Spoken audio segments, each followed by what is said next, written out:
Welcome to Season 1, Episode 8 of Interior Creature in Communion. I'm Jaclyn Michelle, and I am so honored that you're here. And I cannot wait for you to hear this week's conversation. Each week, I sit in communion with a member of the Interior Creature community to talk about the work of deconditioning, of exploring every little nook and cranny of our birth charts, and the process of moving from intellectual epiphany to actual embodiment of the most compassionate frequencies of the energies within our chart.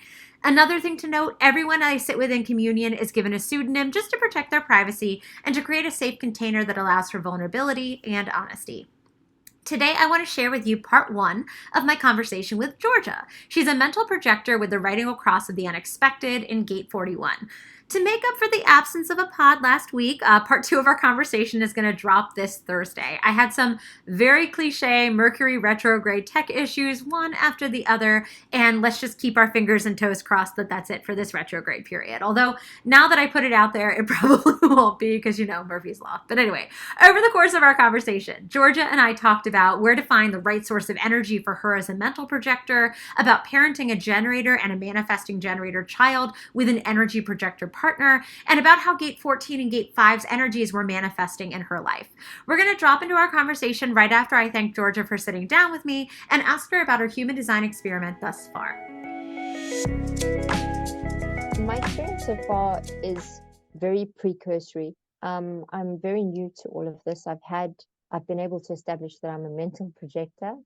I did have a human design reading done for me by a practitioner. It was very interesting, and I found it to be incredibly accurate on levels with things that maybe I kind of knew about myself, but weren't very evident, to the outside world. Certain little quirks and things that people would just look on as being a little bit fussy or a bit strange, that then were in my chart and began to make sense to me. So that piqued my interest quite a lot, because it was kind of a way of understanding myself that I never had before. And I would imagine that's due to a lot of conditioning from what I've read. A lot of the material that I have read is complicated. Yeah. However, when I came across your material, it was a lot easier to understand, and I found it supremely helpful in so many ways. Also because I was able to do charts for my 2 children and my husband as well, which explained a lot of other things. Looking at the relational dynamics between people, like that was like the second rabbit hole I dove down. I had a similar experience to you when I first ran my own chart, to go like, that's a really weirdly specific thing this chart was able to kind of mirror back to me that like not many people maybe in the outside world knew. And it was nice to kind of feel like, oh, I'm not broken. I'm not weird. Like I'm wired this way. But then the second rabbit hole was like my family, my friends, my exes, my parents, and looking at their charts and being like, this just opens up in a whole other world of like understanding the dynamics in our relationship. Do you have a lot of other mental projectors in your life, or like what's the dynamics in your family? Not the family I was born into, my own family, being my husband and my children. My husband is also a projector. Nice. But he's not a mental projector. He has different centers defined to me.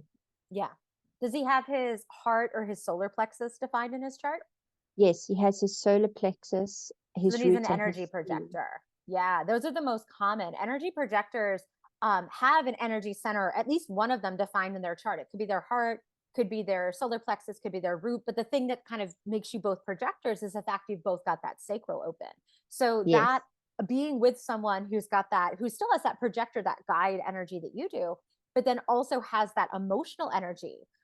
That could be an energy giver, or could also be an energy kind of taker, depending on the dynamic there and depending on how good they are like navigating their emotional wave. So you have an energy projector as a husband. That's awesome. And that's quite amazing, because I didn't, from what I had previously read, a projector as a whole is just unable to produce energy. And that was very disheartening to me, because I thought, oh, great. So what purpose do I really have here? As you can see, I only have my head and my ajna. That's it. Yeah. So, and it's funny. I always feel like the definition of, when we talk about physical energy, like our energy actually in human design can come from one of 4 places: our heart center, our solar plexus, our sacral, or our root. So that doesn't help you out, unfortunately, because you have those centers open in your chart. But I think that there's this weird, I don't know, overgeneralization that sometimes happens when people talk about types. And especially this happens when people talk about the quote unquote non-energy types. So projectors, manifestors, reflectors. Manifestors by definition have an energy center defined in their chart, at least one. It's connected to their throat. It's their power of manifestation, but it's maybe not as dominant or powerful physically as the sacral would be. And same with projectors. Energy projectors are actually the most common type of projector that's out there, and they have at least one of the three energy centers they can have closed defined. Now, for you, the challenge is exactly kind of what that description says. That said, your energy comes from the physical environment that you put yourself in. And so for you, it's almost like you have a little bit more choice and more agency. Myself as a generator, I have my sacral, my spleen, and my root closed. So my physical energy comes from things that give me joy. And like it's hopefully really consistent. And that's what kind of fuels my ability to go and like, you know, interview you for the podcast or run a chart or take my dogs for a walk or whatever it is. It has to come from a place of joy to be physically sustainable. For Right. you, it's almost like you get to taste test all these energies of the people around you and kind of figure out like who are the people that I work next to, collaborate with, work alongside. Their energy feels really good and supportive and juicy in my body, and I enjoy being around them, and it's a restorative kind of energy giver. And then who are the people that when I'm around them, I am drained, I am exhausted. Maybe their energy feels too frenetic. Maybe it feels too all over the place and scattered. Maybe it feels too intense, like, or maybe it's not intense enough. Like, it's almost like discerning like how you want your coffee in the morning. Like, it's Right. almost like you can do that with your physical environment if you have kind of the agency and ability to do so. So for you, it's almost like curating around you, like who has energy that I want to sample each day? Like who's got either a thing that gives them joy, a physical kind of environment, a team dynamic, like that's either going to feed you or starve you on an energetic level. What I thought was really interesting too, because that was one of the questions I know when you wrote into me was like, how do we get more physical energy kind of to you in your chart? Just because you're not making it doesn't mean that you can't, kind of share in the abundance of physical energy that like is out in the world. It's so funny because generators, this is I think one of the challenges with the way human design is actually like transmitted to everybody, is it's done through the lens of capitalism. And capitalism tells us that we're as productive as what we're physically doing each day. I think that's part of what colors like non-sacral types looking at themselves and going, oh, well, if I don't have physical energy, then like what is my role to play? Well, you're here to be a guide. Like projectors typically can see either like a process better than other people can see it, or can see people better than they can see themselves. And you're actually with your profile, with your 1-4 profile, you're a magic combination of both of those things. The first line is like, here's this knowledge, this system, this wealth of information that I just kind of see in a way that the people around me maybe can't. And then with the fourth line being the kind of foundational line of your profile, communities, networks, how people work together. It's like you're the foreman on the construction site. I always use this analogy of like what all the roles are kind of in human design. Like the manifestor would be the person who like purchased the property. The generators and the man gens are the ones that are like doing the demo work and designing what the property is going to look like on the other side. And the projectors are like the foreman on the construction site who can like, or the four person who can kind of look at either the process we all need to go through and say, okay, for us to really like get all the old plumbing out and put the new plumbing in, here's the order we need to do it in, and here's the materials we need to use, and here's who's going to work on what. And it's also this ability to like understand the team dynamic that like, maybe Steve needs a little bit more leadership experience, or Doris like already has mastered this one thing and wants to try this new skill and like wants to apprentice someone or whatever. So it's like, how do I maximize the work of the people on the team? And you're uniquely positioned to be able to do both of those things. Just wanted to jump in here for a second. If you're a projector and you're wondering whether your gift is seeing people better than they can see themselves, or guiding around a process or a system or a body of knowledge, or a combination of both, there are two places you can look in your chart. You want to look at your profile, and you want to look at how the lines are distributed across your gates. So if you have a first line or a fifth line in either position in your profile, or a ton of first line and or fifth line energy across your gates, you're probably really gifted at guiding around a process or around a specific subject, as the fifth line is really super solution oriented and the first line loves building that really strong foundational knowledge. If you have a lot of fourth or sixth line energy in your chart, or you've got the fourth or the sixth line in either position in your profile, then you're probably gifted at guiding people and seeing those relational dynamics between folks. As the fourth line is really adept at interpersonal relationships, and the sixth line is really good at gaining that ability to guide and lead others based on the integration of the lessons they've learned through the trial and error of the third line.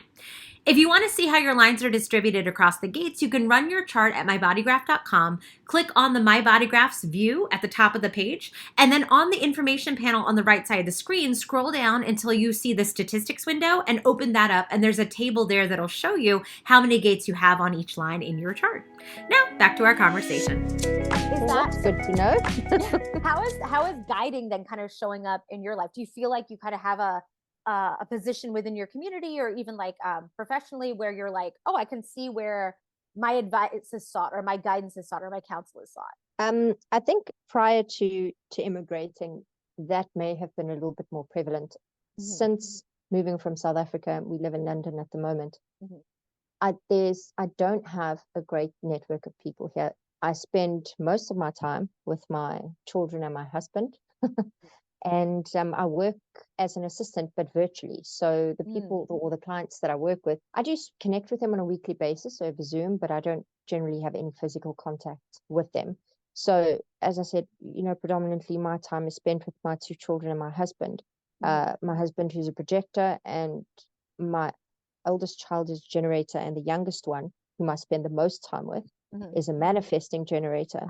That energy can be tricky because they tend to be, especially with just with you being so open, that dynamic can be tricky because the manifesting generator child is typically multi-passionate and they're typically super active. They have a lot going on. They have a lot on their plate. They have a lot that they want to kind of give their attention to. And your energy, again, is a little bit more, it's super receptive. It's super, get absorbing in that way. And so it depends on whether that feels really good or that might feel really like tiring, depending on, again, the age and the energy level of the little one. Yeah, some days it's I feel like we're in harmony quite a lot, and other days I feel like I'm on the verge of having a breakdown because he's 4 at the moment. Oh, that's a fun age, but a lot of energy.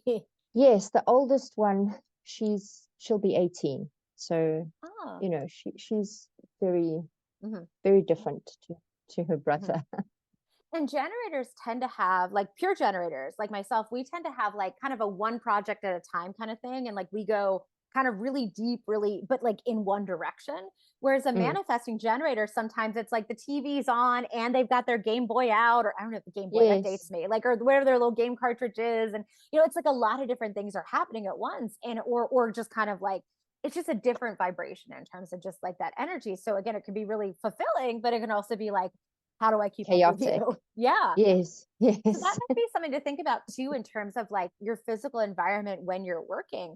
It sounds like one of the things that might be a challenge right now, because of like so much of your physical energy coming from like the teams that you're working with, working remotely may not actually be as energetically giving to you as much as it would be if you were working in an actual, office or with other people. Not that you have to make a career change, but that might be one of the reasons why, if the energy is being limited to a small child who has a lot of needs and has a lot of energy and not like a team where you can kind of like almost siphon off a little bit of that energy. Because like generators, we produce more than we can use typically if we're in our joy. And we love giving you a contact high of stuff to kind of work from if it's the right group of people. But that might be part of the reason why you're feeling a little bit of like, where can I get more physical energy? One of the things to think about might be a workspace to go into, like a cooperative workspace. It could even be something like a coffee shop. One of the things that kind of uniquely positions you to work in public, which, not necessarily saying you have to do this, is the head and the mind being closed. Folks with a closed head center are much better able to kind of discern what gets my focus, how much of my focus does it get, what's actually important, what's not. And you're better at kind of like tuning out the noise than folks who have an open head center. Like both of us with an open head center, we're very easily stimulated, which means we are incredibly easily distracted. And like I can't work in, say, like a crowded Starbucks or something. I would be like, oh, someone forgot their tea. Oh, I think that person needs the bathroom code. Like all of a sudden, like everything else is more important than like the thing I'm trying to do in front of me. But a lot of times people with a closed head center even crave a little bit of outside noise to like help them focus in. Yeah. So when I do feel like, I do try and go out every day. just for walks. And I do, Oh, yeah. I will oftentimes go and sit in a Starbucks or something and just spend some time there. And I'm the only one in my family with a closed head center. The other three are all open. That might be helpful too, considering, you can actually maintain your focus when the other three might be like squirrel, like what's happening over there? Or even like what's interesting with children too. And it'd be interesting to think about your eldest and like her experience with this. I know one of the things I struggle with my open head center is I feel a pressure sometimes to give my attention to something because of like, it's an ad on social media or it's a YouTube video I'm watching. And all of a sudden it's like, I need to buy that mascara or I have to go read that book right now. And like we end up down these rabbit holes that we realize once we're down them actually aren't giving us physical joy. So that'll be something interesting to watch, like in your 4-year-old as he gets older, and in your eldest, like where are they kind of maybe falling down rabbit holes that aren't meant for them, maybe giving themselves their attention to something that maybe isn't actually giving them joy. It was like in the moment it felt urgent, but that urgency kind of tapers away once they kind of get back in their own energy. It's one of those things that will just continue until like she realizes for herself, like she has to kind of figure out like what are her body's messages to her about what's for her, what's not, outside of the influence in the moment. Right. And that's part of the reason as well that I'm interested in studying more about human design. It's not only to find out about myself. And I know that you mentioned this in some of your lessons where you've said, the projectors want to know about others before they want to know about themselves. But it's more in terms of being able to help and guide them, along as they grow. I would like to be able to help them know themselves in a way that will help them achieve what they want to achieve in life. So I would have to get to know how to do that exactly. Yeah. I think that what the advice I always give parents is get to know your child's center presentation, like what's open, what's closed, whether there's like a split in the definition or whether it's like all the centers that are closed are talking to each other.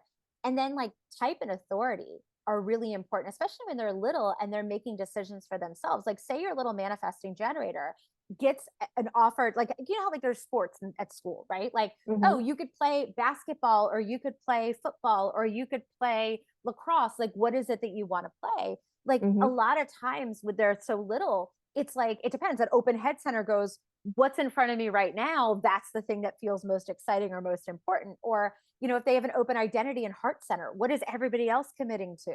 And sometimes they don't realize that, like, oh, I should really go back to my own joy or my own emotional investment if they're, because, with your children, they're either going to have sacral authority or emotional authority, depending on whether the sacral is, or the solar plexus is closed or not.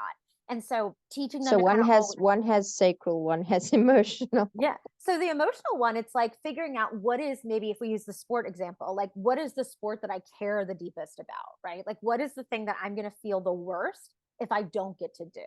And emotionally, like what am I most emotionally invested in? And the sacral one is like, which one am I going to look forward to the most? Like, which one is my body? Like when I think about going to basketball practice, like my entire body gets all excited and joyful. And it's like, versus like, I practice tonight. Like what's the get to versus what's the have to. And when we get kids getting super aware of just their intuition, like what their own intuitive voice is, and then giving themselves that permission to like honor it, acknowledge it, follow it when possible, that becomes really helpful. The other thing too that like will be interesting with your manifesting generator is a lot of times manifesting generators get this programming with their children that they have to follow every single thing they start. And that's actually not how they're wired. So one of the other things to think about too would be like helping your little one. And again, he's 4. So he's like, the decisions he's making right now aren't like massive life decisions, but as he gets older, thinking about like the having him kind of think through like, okay, like I want to really make sure I'm not following my open head center of like, this is interesting and important, but right now, like I really want to make sure I'm tapping into my authority. And then also like giving him an off ramp. So like I always use this example, my brother's a generator. And when he was younger, he really wanted to play American football. Like that was his like, and it was weird because he had been taking soccer and all these other sports and just out of nowhere, all the other kids were doing it. He was like, I want to play it. I want to do it. And my parents went and bought him all the equipment and signed him up. And he got through like 1 or 2 practices and realized, I hate this. Like I love watching it on TV. I do not like doing it. but my parents made him finish the season. Now, I almost wish that they had gone back and said, you can leave, but let's you make this a teachable moment. Like, you have to tell your coach why you're leaving.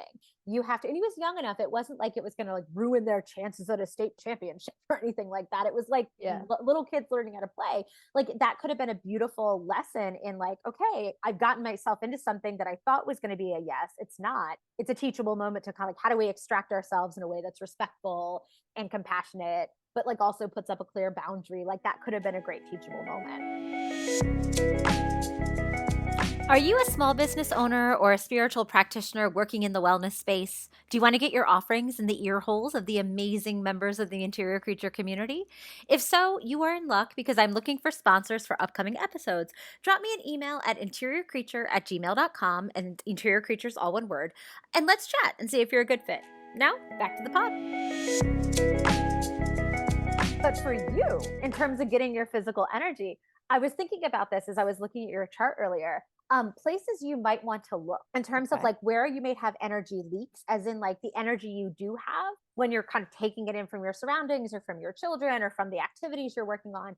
There's places where you might have energy leaks, and there's places where you have like opportunities to plug in and get specific energy kind of from the task, from your environment. So having your sacral open doesn't mean that you don't have any physical energy.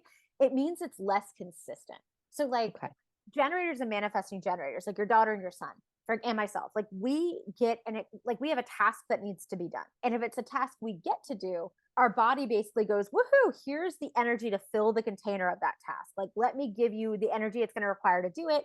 And it's going to feel joyful and restorative as you're doing it. So it's almost like a phone being utilized, but also being charged at the same time. So like the energy is being replaced as it's being, spent.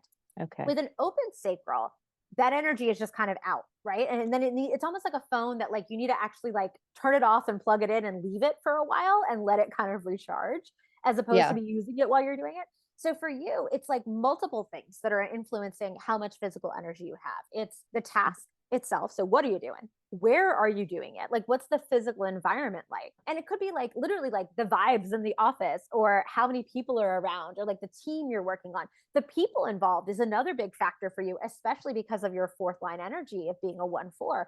Who is there on that team working alongside you or with you? And 1-4s, and especially mental projectors with your kind of profile presentation, tend to work better when there's like a team dynamic around, where it's like, okay, here's the energy I'm like receiving from my team that I can go and then utilize to do the task that I need to do. Your energy is also going to be something that kind of peaks and valleys throughout the day. Whereas your son and your daughter's energy is going to be much more kind of consistent. Projector energy in general tends to have either natural peaks or valleys that align to like specific times of day, or are again task dependent, team dependent, environment dependent. Like, that's going to kind of like either supercharge your energy or like drain it really quickly. Just wanted to jump in again with a quick exercise you can do if you're a projector to determine how your energy flows throughout the day. And I built you a free energy tracker that you can download, and it's linked in the show notes. What you want to do is print it out and then grab 4 markers or highlighters. You're going to want a green one, an orange one, a red one, and a gray one. And during the course of the day, you're going to use the tracker to track your energy levels and note what you're doing, who you're doing it with, where you're doing it, how you're doing it, etc. You're going to use the green marker for times of day where you're feeling really energized and focused and productive, the orange marker for times where you're feeling your energy dipping, the red marker for when you're like, oh, I need rest, I'm tired, and the gray marker for times where you're like, I overdid it, I am spent, I am exhausted, I pushed a little bit too hard, because, we all do that from time to time.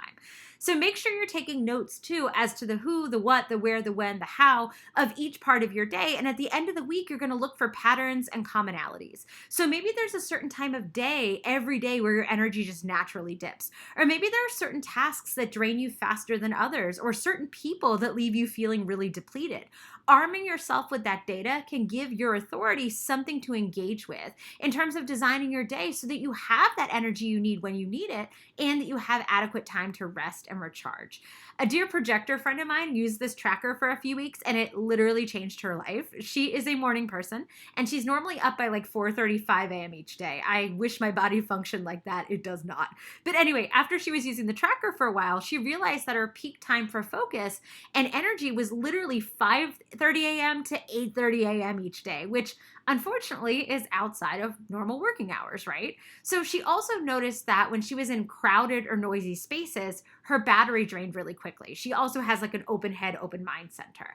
So she started going into the office really early before anyone else got there and realized that when she was there and she was working, in that zone of productivity, in those ideal circumstances, she was knocking out a full day's worth of work before 9 a.m. Now, coincidentally, she had a performance review with her manager around that time, and she discussed this idea of working remotely and asynchronously, and she had the data to show how adjusting her work schedule had increased her productivity, and her manager was totally on board, loved the initiative.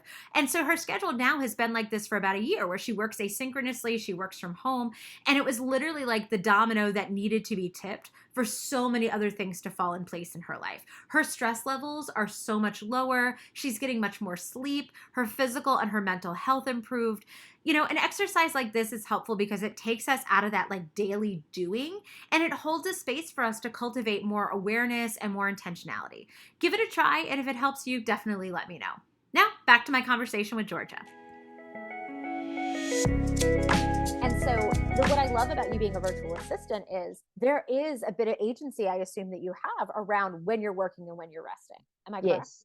Yeah. Yes. So that's perfect for a projector because, again, like you're not meant to be glued to a desk from 9 to 5 in one kind of fell swoop. That's very much like the 85% of the world happen to be a manifesting generator and a generator.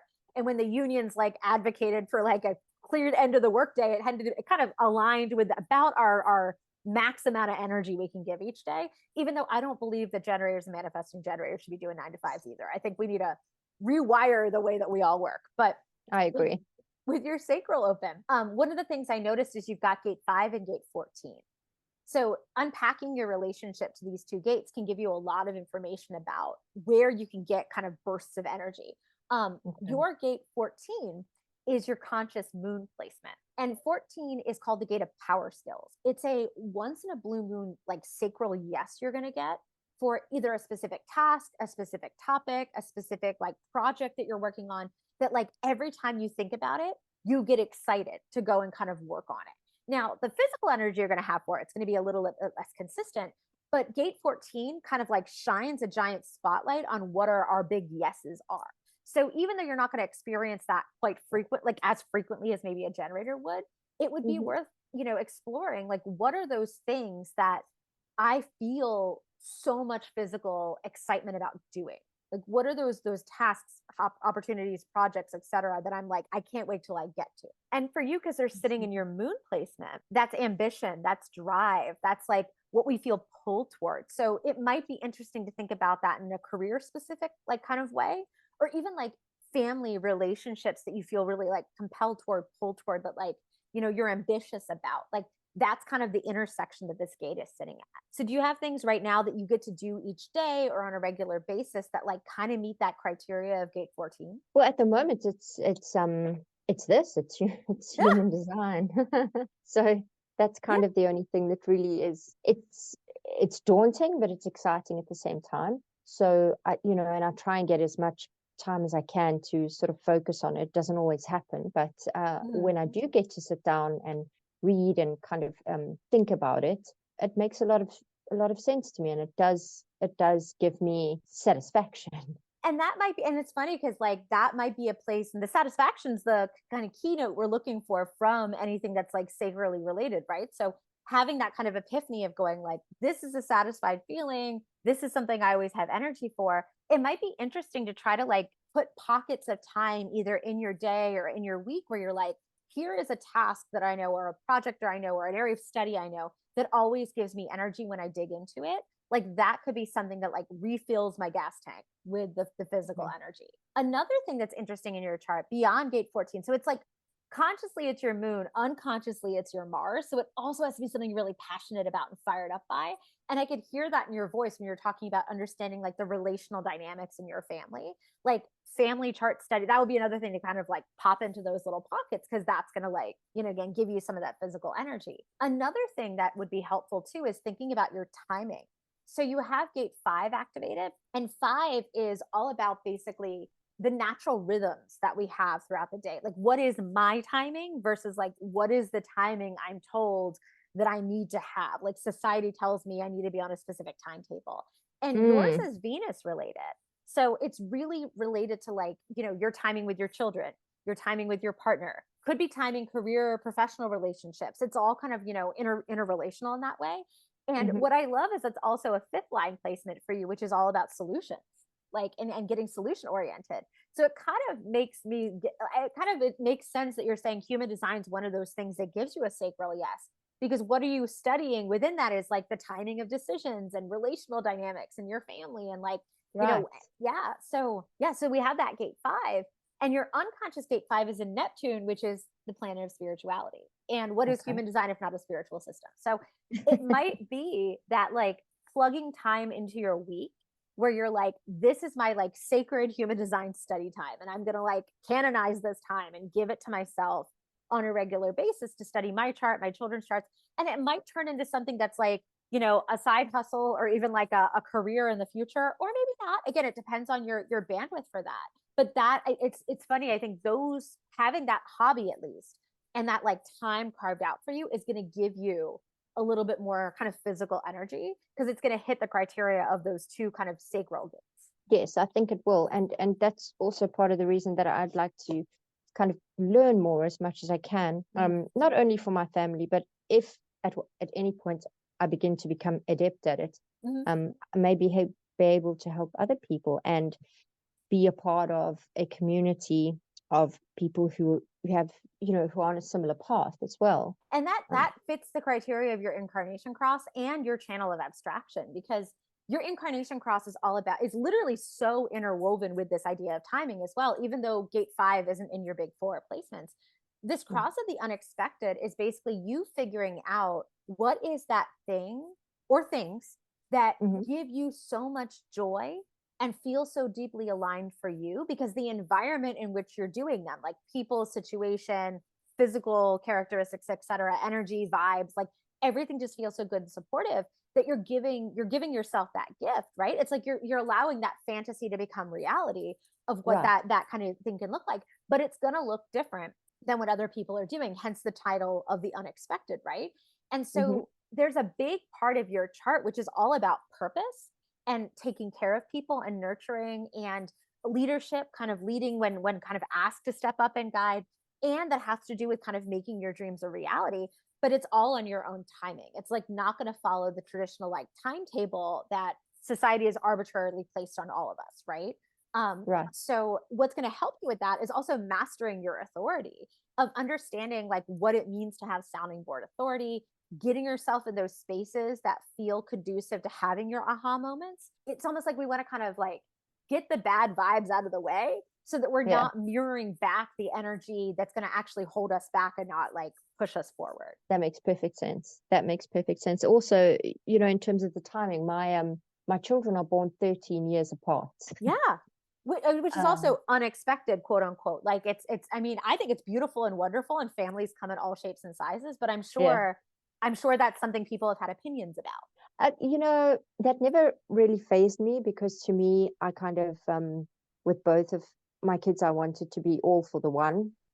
So by the time she got to an age where she was, fairly self-sufficient, it was okay to have another one. But that's a perfect example of that unexpected too, because you're doing it in the way that made sense for you, but not necessarily what other folks would tell you makes the most sense. If that makes sense. Use the word sense like 15 times. And that's also a big part of your journey. So one of the things I thought was also so cool, and this is actually where the South and the North Node are sitting right now, just in terms of transits, is you have gate 27 and gate 28 as your unconscious earth and unconscious sun. And your unconscious earth placement in gate 27, it's a Taurus governed gate. And Taurus is very steadfast, very like grounded. And one of the things you're wired to be is kind of this nurturer, this caretaker, this provider. Like you feel your most anchored, grounded, balanced when you're like, my community's needs are met. The people that I love and my family, my friend group, my working community, their needs are met. They are nourished. They're not just protected, but they're like thriving, right? Right. So gate 27 has this nurturer tendency, but it could also be an energy leak. So I'm gonna come back to that one in a second for you. But once that's in place, and everybody's not just surviving but thriving, and that's almost seems like given that your littlest is 4, like by the time in a couple years, like he'll be in school more full time, and like you'll have a bit more, he won't be at your side all day if you choose to do the kind of public or private school route. That gives you a little bit more time too to kind of follow purpose. And that's what your unconscious sun is sitting at. So gate 28 in our spleen governs our threshold for risk taking when it comes to living out our purpose. And it's almost like this family stuff, the community needed to be preserved and taken care of through that gate of nurturing and caring, right? First, then it's like, okay, now I can figure out, where do I want to aim my purpose? How do I want to be of service to the world? And like, what is that going to look like? What threshold of risk is reasonable to take on to do so? That's it for this episode. I'll be back with the second half of my conversation with Georgia for a very special episode this Thursday, so stay tuned. And if you're interested in shining a spotlight on your natal chart to understand the finer points of your soul's contract for this lifetime, head on over to interiorcreature.com and click on the book a reading link on the menu bar. That'll open a page that explains all the levels of readings that I offer, so you can determine which one meets you where you are in your human design journey.